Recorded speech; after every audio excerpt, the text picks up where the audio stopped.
Here at the Telestrator. I gave the Lover Boys some time. They'll have a room later on.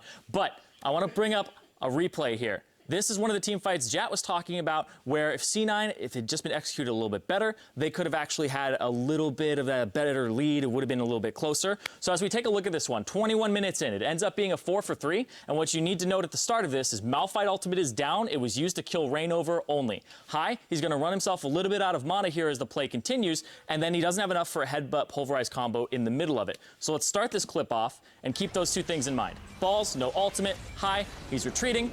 Boom, there goes all of his mana. He no longer has enough to actually use a headbutt pulverized combo, and now they focus on him. Jensen, they jump onto him. He goes down. High has all these stacks in him, and he gets picked up off on the side. C9 is buying time for Rush, though, and Sneaky with a nice juke there after the 4th shot for the bonus movement speed. And then, boom, because Vault was used, nobody can stop Sneaky inside of his ultimate, and he's able to throw out these shots, pick up Huni, and then this crucial moment that comes up right here. Sneaky, he still has flash available to him, but his options are, do I attempt this flash? Is that enough distance to actually get over that wall and to position yourself here to be a threat to Pobelter and WildTurtle and clean up this fight? If he flashes this way, then he has to come back in onto Pobelter, and it ends up being a much harder route to actually execute on. So Sneaky had this option available to him, but instead he eats the laser, and as we continue to roll this clip out, you're going to see he doesn't have enough HP.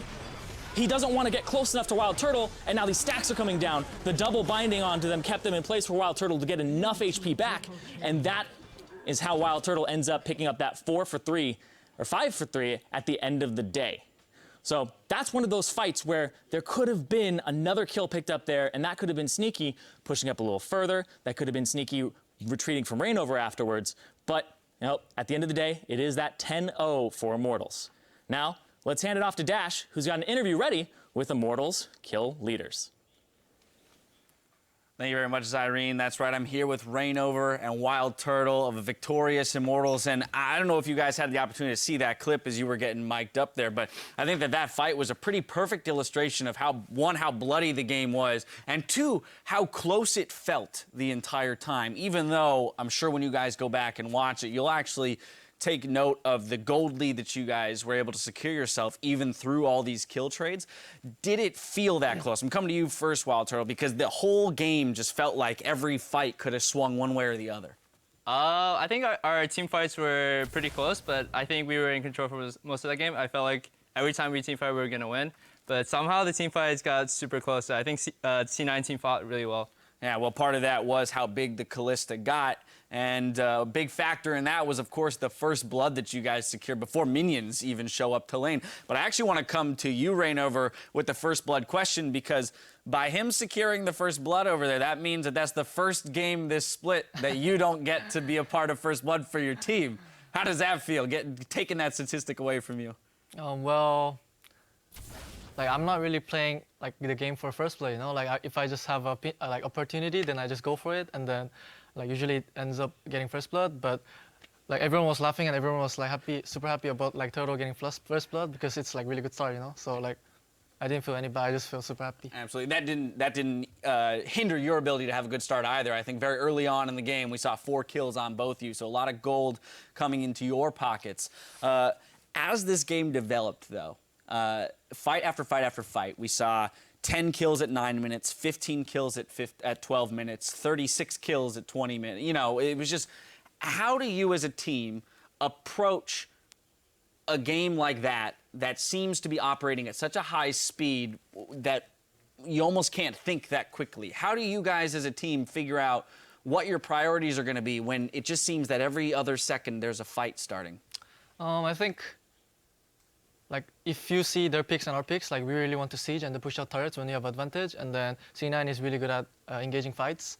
So basically, we had some advantage on early game, and then we wanted to push towers, but I think me and Huni were, like, bit positioning too aggressive, because like, it's not like we disrespect, but we just feel like if you play aggressive, then they have to, like, stay back, but they actually didn't stay back and then try to punish us, and then that ends up, like, having some kind of bad team fight, because we usually have to peel back as much as we can. But I think it's just because we wanted to siege and then they wanted to engage. And then it's actually when you have like siege comp against engage comp, like engage comp should win team fight, if siege comp doesn't really play well. But I think like early game we didn't play really well on the team fight. But mid game, we had fed Alistar, so we kind of was focused on peeling. It was kind of the clash of the two styles, Yep. right? And so that's kind of how they met head to head. Speaking of the Kalista, who ended up with like 13 kills in that game, you had the Maw, the Sterix. I mean, it just built into such a tanky ADC frontliner, basically, for the team.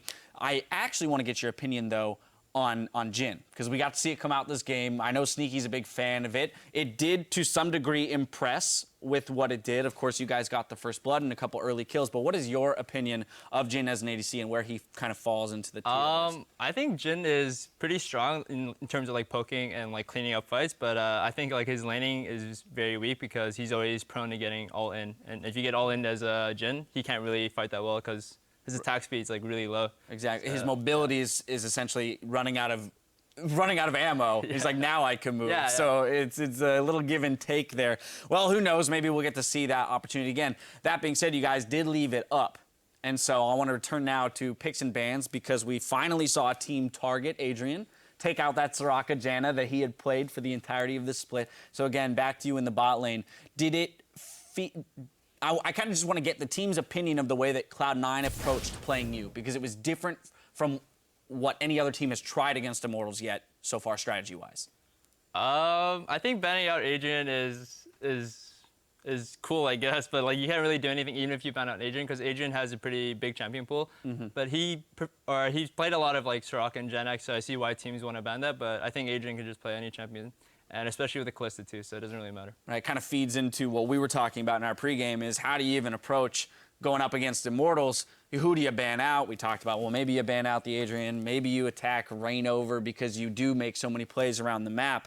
Being 10-0, I have to, and having had experience on an 18-0 team, I want to ask you, what is your method of keeping the team on track and focused at improving and becoming better so that you don't, rest on your laurels and get a sneak game taken away from you? I think even this split, like there was a lot of games that we were behind early game. Like even there was like 6K, I think 5K gold lead that enemy had. But I think we just have like the mindset. Me and Huni especially had like mindset that, like even though the game is behind, we just assume that they're gonna make mistake, and then we just wait until they make mistake, And then when we're ahead, like we just try to just ensure that we're winning, and then just try to not make mistakes. So I think if you just focus on like being positive around the game, then I think it's like pretty. You can like make less mistake, I guess. Yeah. Well, it hasn't shown. There's been no moments of hesitation when you guys are behind. I think Freak and Jat mentioned in the cast that you guys looked very aggressive even on the losing end of some of these fights, and that's where those gold leads were coming out of this game, is the constant pressure and map movements that you guys have. Finally, Turtle, I want to come back to you.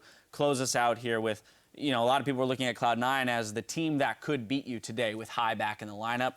You squashed that notion. If there was anybody left, on the docket to do it, I think most people would point towards TSM and CLG. Your opinion after TSM's performance today against CLG, if they are able to reach kind of their full potential, do you think they can give you a run for their money? Yeah, I guess TSM... It's okay to say no. It's okay to say, we're going to squash them. I guess TSM can potentially take a game off us. It would just be a game I'm looking forward to, I guess. All right. Good. Nice political answer, WildTurtle. I was looking for you to be like, absolutely not. We will crush them. Exactly. See, that's the face I want to see. Anyway, we're spreading the love. Oh, congratulations on the victory, the 10-0, and thank you for the interview.